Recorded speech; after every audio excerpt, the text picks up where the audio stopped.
Hi everybody, Peter here, your Ginger Geordie Geek. Welcome to the channel. Let's have a look at the best bits of 2023.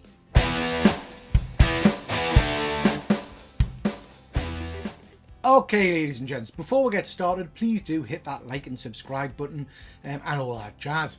So, in today's video, I'm going to be looking at some of my favourite things in 2023, whether that's movies, TV shows, comic books, action figures, YouTubers, or events. I'm going to do a reverse of this, and there will be another video out, which is the worst bits of 2023, so watch out for that. It's worth noting that when I say 2023, this is videos, toys, whatever, that I've bought or watched in 2023. They may not necessarily have been released that year. I've just accessed them that year. Okay, let's get straight into it. Okay, ladies and gents, we're looking at 1/6 scale action figures first, and I've bought a bloody lot of them this year. It's fair to say I've picked up some absolute cracking pieces, some grail pieces in fact, and I've got a real hard decision to make when it comes to my favourite. Like I say, some of these things this year have been stunning, but I'm going to have to go with what I think is the best Joker figure ever made. And I'm sorry, that's not an in-art figure. I am, of course, talking about the Mars Toys Prank Villain. This is the Cesar Romero version, and it is a friggin' amazing figure. Down to the costume, it's perfect, the colours are vibrant, the head sculpts, of which you get a whole host, are absolutely stunning.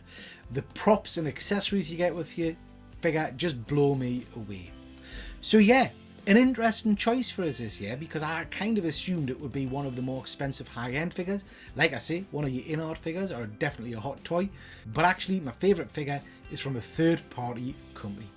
I really do recommend you pick this one up, particularly if you're a fan of the Batman 66 series. When we're talking smaller scale figures, I've picked up an awful lot of vintage He-Man figures this year, and some classic toys from my childhood. Now you might imagine I'd go for a Transformer or a Mask figure or something like that.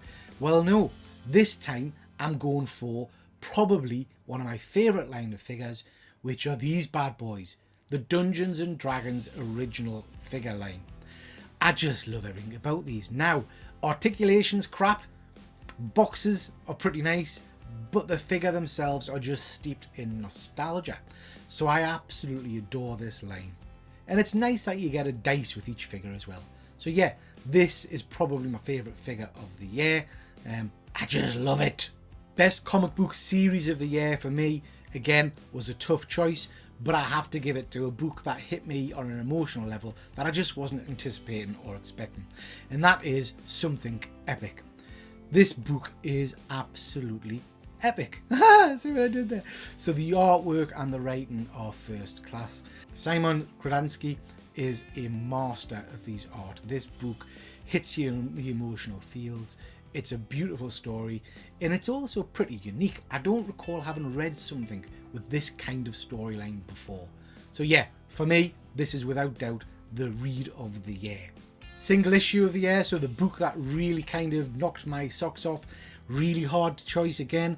I would have said Transformers 1 by Daniel Warren Johnson, because that book just, yeah, it was everything I needed it to be. But probably the book I've enjoyed most as a single issue this year has got to be Beneath the Trees Where Nobody Sees, issue number 2. I just love everything about this.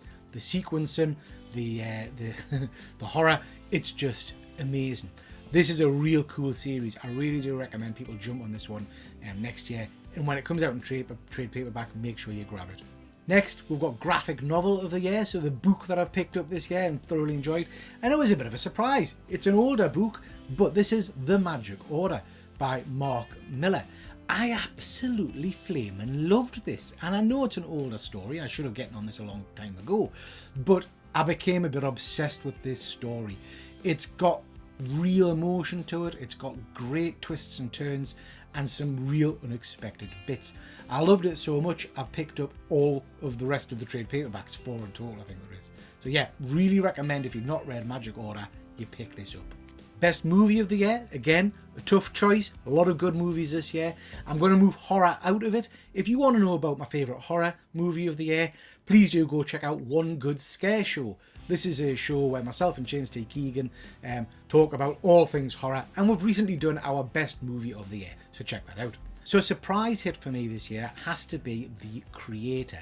This movie was spectacular. As a bit of a sci-fi geek, this hit all the right notes for me. It had humour, it had emotion, great action, and it made you think. Again, a superb film that's a bit different, so I really would recommend you check that out. That said, if you're going to push us on superhero movies, this one's going to get us some flack. I have to say Blue Beetle. I really enjoyed Blue Beetle. It was stupid fun. Was it a masterpiece? Nah. But did I come out of the cinema grinning? I absolutely did. I thought this was a cracking movie. I know lots of people will say, oh, it's dog shit. But bollocks to you. It's good fun. I can't move off movies without giving a tip of the hat to the animation teams this year. We have had some stunning animation movies, and again, slightly controversial perhaps, Pip and Spider-Man. I have to say I thoroughly enjoyed the Teenage Mutant Ninja Turtles movie. That was, again, a breath of fresh air. Animation style was spot on, emotion was there for us, great action, and I genuinely laughed all the way through. So yeah, a great movie. TV, there's been some stunners. Loved House of Usher, Fall of the House of Usher. I loved My Invincible Season 2. There've been some cracking shows on. The Marvel DC side of things, not so good. Waning a little bit. The Star Wars universe really took a bit of a dive for me. I wasn't blown away by Ahsoka. Shooters, I know, but I didn't necessarily float my boat. One series that did float my boat and I thought was phenomenal every single episode was Gen V. This is the spin-off to The Boys. Again, amazing action, Muppets, real good special effects. It was just a really strong addition to The Boys universe. Recommend you pick this one up and check it out, guys. It is brilliant. Favourite YouTube channel? A channel I go to most, and I could say loads here. There's some fantastic channels out there that give you all kinds of geeky content, whether you're into movies, comics, whatever it may be. But a channel I go back to repeatedly because I find the content engaging, entertaining, and it gives us ideas of books I want to pick up, has got to be Off My Shelves with Chris.